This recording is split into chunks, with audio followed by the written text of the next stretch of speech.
안녕하십니까, 이진우입니다. 화물연대가 오늘부터 파업에 들어갔습니다. 화물운전자들의 최저임금과 유사한 안전운임제를 계속 유지해달라는 게 파업의 주된 이유인데요. 오늘은 이 얘기를 먼저 좀 들어보겠습니다. 최근에 국제 석유값이 계속 오르고 있는데 문제는 앞으로도 더 오를 거라는 전망이 함께 나오고 있다는 겁니다. 국제유가가 더 오를 거라는 이유는 뭔지 좀 들어보고, 혹시 이렇게 고유가가 계속되면 세계 여러 국가들의 에너지 정책에 변화가 생길 수도 있을 거라는 이야기까지 함께 좀 다뤄보겠습니다. 새로 산 집으로 이사를 가려고 하는데 종전에 살고 있던 집이 팔리지 않거나 아니면 갑자기 상속받은 주택이 생기면 6월 1일 기준으로 부과되는 종합부동산세, 종부세를 억울하게 부과받는 경우도 있죠.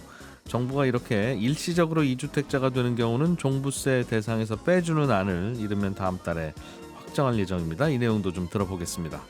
6월 7일 화요일 손에 잡히는 경제 바로 시작합니다.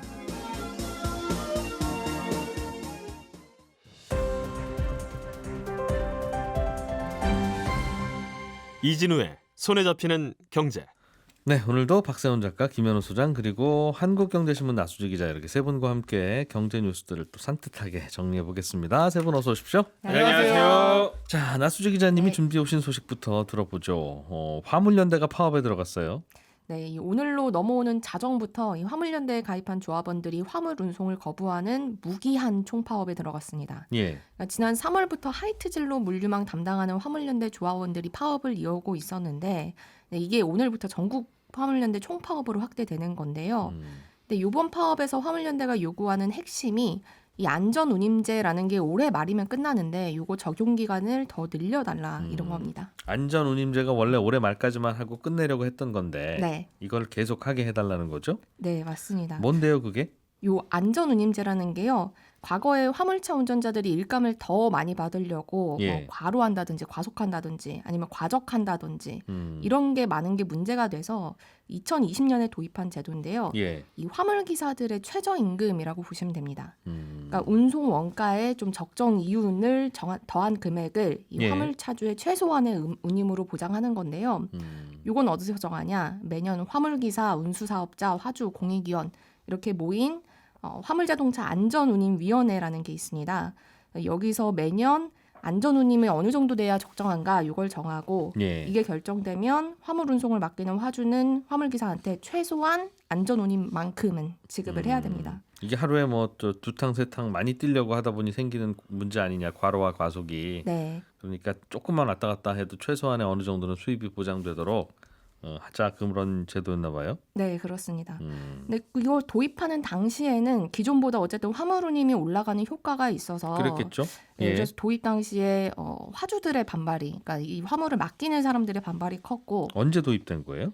2020년 1월 1일부터 도입이 됐습니다. 예, 그래서 2년 좀 넘었군요. 네, 예. 그래서 이때 도입하면서 앞으로 3년 동안만 한시 시행하자라고 했는데 그게 이제 올해 말인 거죠. 안전을 위한 거라면 왜 3년만 하기로 했어요? 당시 화주들의 반발이 너무 커서 운임이 얼마나 올라갈지 모르겠다, 물류 비용이 너무 많이 들 것 같다라는 반발 때문이었습니다. 얼마 올리는 건 딱 정했을 거 아니겠습니까? 서울 부산 한 번 왔다 갔다 하는데 얼마였던 걸, 이거 가지고 어떻게 합니까? 그러니까 무리하잖아요. 좀 얼마 좀 올립시다 하면은 대략 어느 정도 올라가는지도 감이 잡혔을 텐데.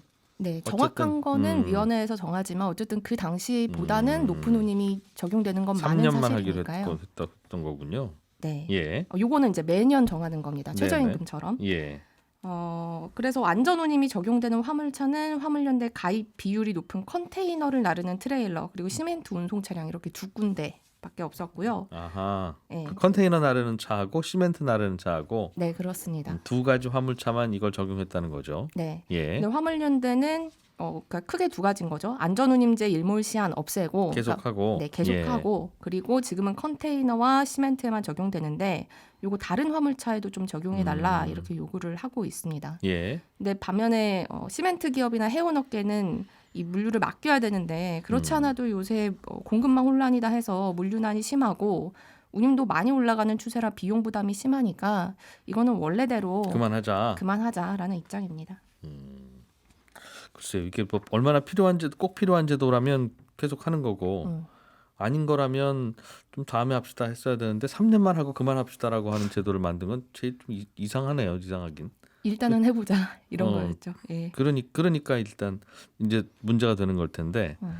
임금은 좀 올랐겠네요. 그래도 네, 요거는 예. 화물을 맡기는 쪽 그리고 화물연대 쪽 둘 다 인정하고 있습니다. 그러니까 정부가 조사를 해보니까 요 제도가 도입된 다음에 화물차 운전자의 노동 시간은 한 달에 5에서 10% 정도 이전보다 좀 더 짧아졌고 예. 수입은 적게는 20%, 많게는 2배까지도 늘었다 이렇게 조사를 했거든요. 음. 근데 그러면 애초에 도입한 목표가 사실은 안전 때문이었는데 그럼 정말로 더 안전해졌냐? 요거는 어디에서 집계를 하느냐, 어떤 기준을 따라 잡느냐에 따라서 좀 달리 보고 있습니다. 예. 그래서 요거는 입장이 조금 첨예하게 갈리는 부분들이 노동 시간이 조금 줄어들었는데 음. 수입이 2배까지 늘었으면 더 하셨다는 뜻이네요. 그 금액은 늘었으나 네, 사실 우리가 근로자들한테 월급 올려준다고 과로 안 하지는 않잖아요. 그런가요? 이게 사실은 그 화물차 운전자들 임금 올려주자는 게 취지가 아니라 과로하고 그렇습니다. 과속하니까 네. 그걸 좀 막 그게 왜 그런가 싶으면 수입이 부족하니까 그런 거 아니겠습니까? 하는 예, 취지였는데 맞습니다. 그렇다고 해도 수입을 늘려준다고 해서 그러면 좀 더 열심히 하면 또 많이 벌어야지 하는 분도 있을 수 있으니까요. 이거는 네, 예. 그렇습니다. 그런 이유로 파업을 시작했군요. 이게 근데 물류에 미치는 영향이 적지 않겠어요? 네. 안 다니면 화물차가. 예, 이 파업에 참여하는 화물연대 조합원 분들이 한 2만 5천 분 정도. 그러니까 전체 화물 기사가 한 42만 명인데 비율로 따지면 6% 남짓이어서 그렇게 높지는 않습니다. 예. 근데 파업에 참여하는 조합원 중에 말씀드렸지만 그 많은 물건을 한꺼번에 날라야 되는 컨테이너 트레일러 그리고 시멘트 운송 차량 이런 화물 기사들 조합원 비중이 높아서 전체 물류에 미친 영향은 좀 적지 않을 거다 이런 예상들이 나오고요. 예. 그리고 또 시위 방식에 따라서 이 3월부터 진행돼 왔던 하이트 진로 파업과 비슷하게 뭐 공장 입구를 막는다든지 뭐 항구나 산업단지 출입구 막는다든지 이런 식으로 만약에 파업이 진행되면 좀 적은 인원으로 화물 물류를 좀 막을 수도 있어서 예. 파업이 길어지면 물류 타격은 불가피할 것 같습니다. 조합원들이 갖고 있는 화물차가 큰 차이 모양이네요. 그렇죠? 네, 그렇습니다. 이런 이슈 때문에 파업을 시작했다. 자, 알겠습니다. 자, 박 작가님이 준비해 오신 소식은 국제 유가 관련한 건데 그렇습니다. 슬슬 올라서 배럴당 120달러예요. 네. 이게 코로나 전에는 배럴당 60달러 정도 60달러였는데 했죠. 2배 올랐네요. 네. 이게 근데 앞으로도 더 오를 거라는 전망이 많습니까? 그렇습니다. 어제 이 내용 준비하면서 제가 2020년에 나왔던 보고서 잠깐 봤거든요. 예. 2년 전 이맘때 국제유가 어느 정도 했을 것 같으세요? 2년 전이면 코로나 전이잖아요. 전인가요? 코로나 후죠. 직후네요, 직후. 네, 직후. 코로나 직후에는 선물 가격은 마이너스가 되기도 했어요. 맞아요. 당시에 배럴당 60달러 하다가 예. 20달러대로 뚝 떨어졌거든요. 기름값이. 그렇습니다. 예. 당시에 러시아랑 사우디아라비아랑 서로 증산하겠다면서 치킨 게임 하기도 했고 예. 코로나로 공장 안 돌아가고 사람들이 차를 안 타면서 석유 소비가 확 줄어서 그랬던 건데 네. 그때는 아마도 2년 후에 유가가 배럴당 120달러로 오르락 내리락 할 거라고 상상도 못했을 겁니다. 저희도 그랬을 거예요. 상상을 했어야 되는데 네, 이래야 뭐 좀 그 당시에 투자도 하고 아니면 뭘 좀 사두기도 하고 그랬을 텐데 말이죠. 네 마찬가지로 예. 앞으로 2년 후에 유가도 지금의 전망이 틀릴 가능성은 얼마든지 있는 거거든요. 예. 근데 또 어차피 틀릴 거 뭐하러 전망하나 싶기도 하지만 그래도 단기간 즉 올 연말에 국제 유가가 어떻게 될 것인가 정도는 어느 정도 전망의 정확도가 높거든요. 그 점을 감안하고 들어오시면 좋겠는데 국제적으로 유명한 걸로 유명한 기관들에서 내놓는 보고서들이 있습니다. 이게 뭐야? 예. 유명하다고 유명한 곳들 있잖아요. 예. 유명해서 유명한. 음. 거기 보고서들을 어제 쭉 보니까 전반적으로 올 연말까지는 지금 같은 고유가가 계속 될 거다 이렇게 보고 있는데 지금 수준으로 네, 예. 120달러에서 오르락내리락 할 거다. 근데 굉장히 과격한 전망도 나왔습니다. 미국의 유명한 투자은행 있잖아요. 네. JP모건이라고. 거기 CEO 같은 경우는 배럴당 150에서 175달러까지 오를 수 있다. 연말에 네, 이렇게 전망을 하기도 했습니다. 이것은 거품이야. 연말에 다시 60불 갈 거야. 이런 전망은 없나 봐요. 거의 없습니다. 앞으로도 더 오른다. 더 오르는 그런 예상의 근거는 뭐예요? 이거는 그동안 이 시간에 종종 얘기했던 이랑 대부분 비슷한데 예. 미국에서 이번 달부터 휴가 시즌이 시작돼서 미국 사람들이 고유가에도 불구하고 차 타고 어디론가 이동을 많이 할 거다.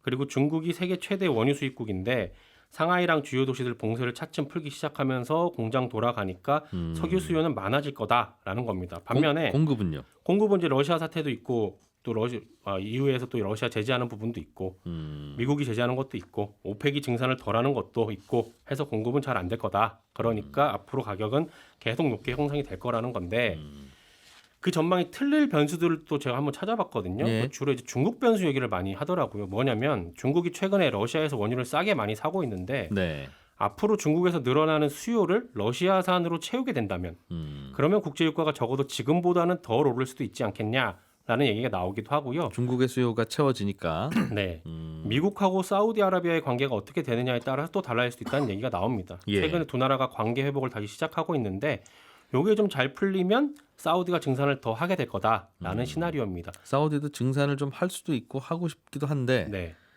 미국이 좀 사과를 해주면 그냥 못 이기는 척 증산을 좀 하겠는데 네. 사우디도 쓸 수 있는 카드 이거 하나밖에 없잖아요. 그렇죠. 그런데 미국이 자꾸 저러니까 이제 참고 있다가 네. 그리고 조금 먼 변수이긴 한데 미국이 지금 베네수엘라하고 이란하고 지금 제재하고 있거든요. 석유 예. 수출하는 거 관련해서. 근데 베네수엘라하고 이란이 석유 매장량이 굉장히 많습니다. 이 나라들 제재를 풀게 되면 여기서 또 증산을 하고 수출이 많아지게 되면 공급이 느니까 가격이 좀 떨어지지 않겠냐라는 건데 이 부분은 정치적으로 굉장히 민감하기 때문에 어떻게 쉽게 될지 풀릴 얘기는 모르는 아닙니다. 거죠. 예. 지금 말씀드린 건 이제 국가 간의 관계를 변수로 한 거라서 예측한 거라서 또 다른 변수들에 따라서 전망이 달라질 수 있는데 오늘은 이 얘기 말고 조금 다른 얘기를 제가 좀 해보고 싶은 게 뭐냐면 최근에 국제유가 많이 오르는 게 일련의 사건들 러시아 뭐 사태라든지 중국의 상하이 공장 재가동 이런 거 말고 몇 년 전부터 보면요. 전 세계적으로 석유랑 석탄이 환경 오염시키고 지구 온난화의 주범이기 때문에 하루라도 빨리 석탄 석유 말고 다른 거 쓰자 라면서 원전이나 가스를 쓰다가 원전하고 가스도 석탄 석유보다 살짝 덜 심각할 뿐이지 얘들도 문제가 많다. 라면서 태양광이나 풍력 같은 신재생 에너지로 급격하게 이동하는 중이었거든요.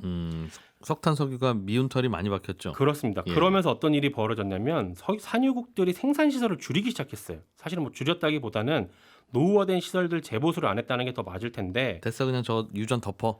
네. 왜냐하면 보수하지 말고. 석유 대신에 신재생 에너지로 갈 게 뻔하니까 굳이 뭐 노후 시설 재투자해서 석유 캐봐야 안 팔릴 것 같았던 겁니다. 예. 또 2020년에 배럴당 $20까지 내려갔던 그런 사건도 있었고요. 그래서 지난주 금요일에 오펙이 앞으로 하루 평균 65만 배럴 증산하겠다고 합의는 했지만 약속한 만큼 증산을 못할 거라는 전망이 그래서 나옵니다. 왜냐하면 사우디랑 몇몇 국가 정도만 지금 정해진 할당량을 채울 수 있을 뿐이지 나머지 예. 국가들은 지금 생산 능력이 안 돼요. 캐파가 안 나오고 있습니다. 이게 그냥 유전 뚜껑 닫아버리면 다음에 다시 못 캐나 봐요. 다시 캘 수는 있는데 시간이 예. 꽤 많이 걸리죠. 그러려면 또 돈이 또 들어가야 되고 시간이 들어가고 하니까 네. 당장은 안 나온다는 겁니다. 그리고 미국 같은 경우도 셰일가스 업체들이 바이든 정부 들어서면서 시설에 재투자를 안 했거든요. 예. 보통 셰일가스는 국제유가가 배럴당 $60 넘으면 그때부터 캐기 시작합니다. 그래야 이제 수지 타산이 맞아서 그런 건데. 그래서 방금 말씀하신 대로 배럴당 $60 넘으면 미국의 셰일 업체들이 또 캐기 시작한다. 네. 그러면 $60에서 더 올라가기는 어렵다. 그렇죠. 하는 게 한동안의 그 석유값 $60 선이었어요. 그렇습니다. 근데 지금 $120 넘어서는 상황에서도 셰일가스 못 캐내잖아요. 미국에서. 네, 이게 왜냐하면 2020년에 그 한시적 저유가 상황일 때 셰일가스 업체들이 대거 파산을 한 영향도 있고요. 에너지 전환을 한다면서 그동안 셰일가스 업체들이 시설 투자를 줄여서 그렇기도 하거든요. 작년 3분기 기준으로 보니까 미국 예. 셰일 업체들 재투자율이 46%, 사상 최저 수준. 과거 평균 재투자율은 130%였습니다. 그러다 보니까 지금 셰일가스도 못 캐고 있는 건데 정리하면 전 세계적으로 석유 공급은 최근에 발생한 몇몇 사건들 때문에 갑자기 급격해진 게 아니라 신재생 에너지로 빠르게 넘어가는 구조적인 변화 때문에 꾸준하게 줄고 있었던 겁니다. 근데 반면에 석유 소비는 꾸준히 늘고 있어요. 코로나가 발생하기 직전 5년간 보니까 예. 연평균으로 한 1.3%씩 소비가 늘었거든요. 예. 연평균 20년으로 봤더니 마찬가지로 한 1.3%씩 석유 소비가 증가하고 있었습니다. 그러니까 석유 수요는 코로나19로 급제동이 걸린 2020년 한 해만 빼고 꾸준하게 상승을 했고 작년 기준으로 보면 원래 많이 쓰던 때에 한 98%까지 올라왔습니다. 그래도 저 태양광 풍력을 좀 쓰니까 네, 이만큼만 늘어나는 거겠죠? 그렇습니다. 그나마 그렇긴 한데 어쨌든 지금의 고유가는 신재생 에너지로 가려는 이상적인 부분이랑 예. 도저히 줄일 수 없는 석유 소비라는 현실의 엇박자가 근본 원인이다. 이런 해석이 나오기도 시작합니다. 그래서 친환경으로 가려면 우리가 소비를 줄여야 된대요. 네, 그러니까 뭐 석유 쓰지 말자, 뭐 우리 저 풍력으로 쓰자 이렇게 할 수 될 일이 아니라 네, 그냥 당신들이 고기 덜 먹고, 예, 당신들이 휴가 덜 가고, 네, 당신들이 옷 좀 덜 사 입고 네. 그래야 되는 건데 그게 이제 선진국의 논리죠. 근데 저개발 국가들 같은 경우는 여전히 공장을 돌려야 되고요. 자동차가 다녀야 되고요. 석유 소비를 줄일 수가 없는 상황인 겁니다. 너희들이 30년 전에 하던 거 우리가 하는 거야. 그렇습니다. 아니면 너희 나라랑 우리 나라랑 바꾸자. 그렇죠. 싫으면 가만히 있어. 네. 그게 이제 그래서 석유 개발도상국도 논리죠. 줄기가 힘듭니다. 알겠습니다. 그러면 계속 이렇게 유가가 비싸면 뭐 어떤 일이 벌어질까요? 요게 저 오늘 하고 싶었던 얘기인데 만약에 이제 고유가가 연말을 지나서 내년까지 계속된다면 예. 각 나라별로 에너지 시장에 큰 변화가 생길 수도 있을 겁니다. 왜 그게 뭐냐면 고유가가 지금처럼 계속되거나 혹은 뭐 유가가 더 올라가면 각국 정부는 석유를 대체할 뭔가를 찾을 겁니다. 찾아야 될 거고요. 그런데 대체제 중에 하나인 가스 가격은 지금 같이 오르고 있잖아요. 만약에 러시아가 자기네 나라 제재에 맞서서 유럽으로 가는 가스를 이젠 절대 안 보내. 우리 안 보낼 거야. 이렇게 해버리면 예. 가스 가격은 더더욱 오를 거라서 가스가 대체제가 되긴 힘듭니다. 그럼 이제 태양광이나 풍력 같은 신재생 에너지인데 이거는 거의 뭐 이제 한 3-4살 정도 된 아주 어린 에너지라서 예. 지지부진합니다. 그러면 남은 대안은 원전이거든요. 그 얘기는 안 하면 안 될까요? 굉장히 예민한 문제 들어갔는데. 예민하지만 할 얘기는 또 해야 돼서. 네. 그럼 그래서요. 이제 각 국가별로 두 가지 선택이 남게 됩니다. 네. 우리는 좀 위험하지만 원전으로 간다. 라는 라는 국가가 있을 있을 수도 있을 겁니다. 예. 이런 나라는 고유가는 피해갈 수 있겠죠. 그리고 유럽에서도 최근에 원전이 녹색 에너지로 분류가 된다고 했으니까 탄소 절감을 명분으로 내세우는데도 부담이 없습니다. 녹색 에너지로 분류한 이유가 유럽도 대안이 없으니까 그냥 그걸로 그렇습니다. 분류한 거예요. 다만 원전으로 예. 가게 되면 이제 신재생 에너지로 가는 건 더 힘들어질 겁니다. 왜냐하면 싸니까요, 원전이. 예. 그래서 신재생 에너지로 가겠다라는 명분이 약해질 수가 있습니다. 반대로 아니야, 원전은 절대 안 돼. 원전은 위험해. 여러 문제가 있어. 라는 나라는 그 태양광이나 풍력이 제대로 성과를 보이기 전까지는 고유가를 그대로 안고 가야 할 겁니다. 태양광이나 풍력이 못 메우는 부분은 기름으로 메워야 되기 때문에 그런 건데 예. 그래서 지금의 이 고유가 사태가 단순히 물가를 끌어올리는 영향만 주는 게 아니라 어쩌면 이 사태가 지속되면 각 국가들에게 피할 수 없는 선택지를 이제 주게 될 거다라는 겁니다. 석유 석탄 없이는 살 수 없고 네, 본인들의 소비를 줄일 각오는 안 돼 있으면서 네, 석유 석탄 더럽다고 괄시한 대가를 지금 받고 있는 거네요. 그렇습니다. 좀 지저분하긴 한 연료인 건 맞는데 사람 자체가 깨끗하지 않아서 그런 거예요. 그러니까 그죠? 우리 인류가 잘 씻어요. 아니야 깨끗한 에너지를 네, 만 쓸 만큼 그렇죠. 소비나 활동이 적지 않다. 그렇습니다. 우리는 소비를 줄일 각오는 안 돼 있고 네, 그냥 친환경 깃발을 들 의지만 가득하다. 네. 그런 얘기겠네요. 김현우 소장님, 네. 오늘은 의견 안 물어보시나요? 박세훈 작가님의 의견을 다 말씀해 주셔서 오늘은 준비해 오셨나 봅니다. 의견을. 아닙니다, 전혀. 네. 그 일시적으로 2주택이 됐어도 6월 1일 기준으로 네. 주택 숫자를 세서 종부세를 부과하잖아요. 그렇죠. 그러다 보니까 나는 뭐 이렇게 뭐 집 콜렉션 하려고 한 것도 아니고 네. 어쩌다 보니 잠깐 다주택이 된 건데 네. 이런 분들에 대해서 뭔가 좀 정부가 규제를 풀어주려는 모양입니다. 그렇습니다. 양도세 같은 경우에는 지금 말씀하신 것처럼 부모님이 돌아가셔서 상속으로 인해서 잠깐 주택 수가 늘어난다거나 예. 아니면 내가 이사를 가려고 했는데 일단 새 집은 사놓고 기존 집 처분하려고 했는데 시기가 잘 안 맞아서 네. 제때 안 팔리게 되면 그 경우에는 종부세에서는 무조건 다주택으로 봅니다. 그러니까 6월 1일자에 집이 몇 채야 요걸 이제 산정을 하는데 만약에 1주택 같은 경우에는 뭐 공제받을 수 있는 게 최소 11억 원까지 뭐 부부라면 한 12억 원까지 공제를 받을 수 있고 또 보유한 기간에 따라서 세금이 나온다고 하더라도 최소 20에서 뭐 20에서 50% 그리고 연령이 많으면 많을수록 또 20에서 40% 합쳐가지고 세금을 최대 80%까지 깎아서 낼 수가 있어요. 그런데 다주택자는 이런 공제라든가 이런 게 전혀 없거든요. 그러니까 억울하게 종부세가 부과가 됐는데 이런 공제받을 수 있는 것도 없다 보니까 이거 잘못된 거 아니냐라는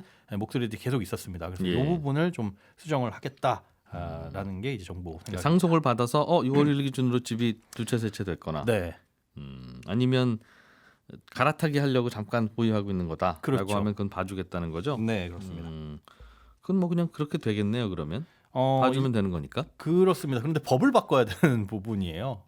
국회 통과해야 되고 여야 합의가 돼야 된다. 네, 그렇다고 한다면 이게 이제 기존에 이 종부세를 만들었을 때 당시의 방향에서 어긋나느냐라고 봤을 때는 사실 불합리한 부분을 수정하는 거기 때문에 그럴 것 같지는 않아 보입니다. 근데 예. 이제 상속받은 주택에 대해서는 어떻게 면제를 해줄 것이냐 지금 가닥이 나오는 게 상속주택 같은 경우는 처분하지 않고 계속 보유해도 1세대 1주택으로 인정을 해주자. 이 방안을 현재 검토를 하고 있고요. 계속. 예, 그렇습니다. 그래서 2주택이더라도 그거는 이제 뭐 양도세는 별도의 얘기지만 종부세만큼은 그냥 이 상속받은 주택은 주택으로 치지 말자. 쉽게 얘기해서 그런 셈이죠. 어느 정도 기간이 있겠죠? 요거는 지금 현재 기간은 안 두고 오히려 예. 그러니까 기간 없이 무제한. 영구적으로 상속받은 주택은 포함을 주택수에 포함을 안 시킨다. 이 예. 내용을 지금 현재 검토하고 있고 네. 그다음에 기한을 두는 건 이제 일시적으로 이사를 위해서 2주택이 되는 경우 요거는 이제 1주택자의 아까 공제 혜택 이런 것들도 다 유지를 하자 하는 게 추진 중인데 네. 여기에는 이제 일시적이라는 게 들어가 있습니다. 그래서 어떤 기간을 정해두고 그 안에 기존 집 혹은 뭐 새로 산 집을 팔거나 이렇게 되면 그러면 1주택자 시위를 1주택자로 준다. 예, 그렇습니다. 네. 그리고 또 이제 새롭게 논의되는 게 원래 이게 조정 대상 지역 내에 2주택자냐 이걸 따지거든요. 예. 3주택이면서부터는 뭐 지역은 상관없고요. 그런데 만약에 조정 대상 지역 내 예를 들어서 뭐 서울에 집이 한 채 있고 이분이 또 서울에 집을 한 채 사게 되면 종부세 부과 대상자가 됩니다. 네네. 그런데 그런 것들을 조정 대상 지역이 아닌 곳에 집을 사게 되면 그 집도 주택수로 포함하지 말자. 예를 들어 주말 농장 하면서 그 시골에다가 조그만 집 한 채 사는 거는 그건 집으로 치지 말자. 네, 그렇습니다. 현재 양도세 같은 경우에는 1세대 2주택자가 공시 가격 3억 원 이하 농어촌 주택을 추가로 매입하면 요거는 집으로 안 친다는 거죠. 예, 보유를 그렇게 해주고 있거든요. 그래서 예. 이런 것과 비슷한 혜택을 주자라는 게 논의되고 있는 것 같고요. 뭐 취지는 알겠어요. 네. 알겠는데 이미 6월 1일이 지났지 않습니까? 그렇습니다. 그러면 이번에는 죄송하지만 내시고 네. 내년 6월 1일 기준으로 뭐 계산할 때 그렇게 해드리겠습니다예요? 아니면 아닙니다. 일단은 빨리 11월에 발부가 되잖아요. 종부세 고지서가. 그래서 예. 그 전에 세법을 다 개정을 완료를 하고 11월에 발송될 때는 완료된 채로 가자라는 게 지금 정부의 방향입니다. 11월에 발부되는 거는 어떻게 하셨어요? 내시나 봐요? 인터넷 찾아보면 다 나옵니다. 네, 저는 11시 5분에 이어지는 손에 잡히는 경제 플러스에서 또 한 번 인사드리러 오겠습니다. 이진우였습니다.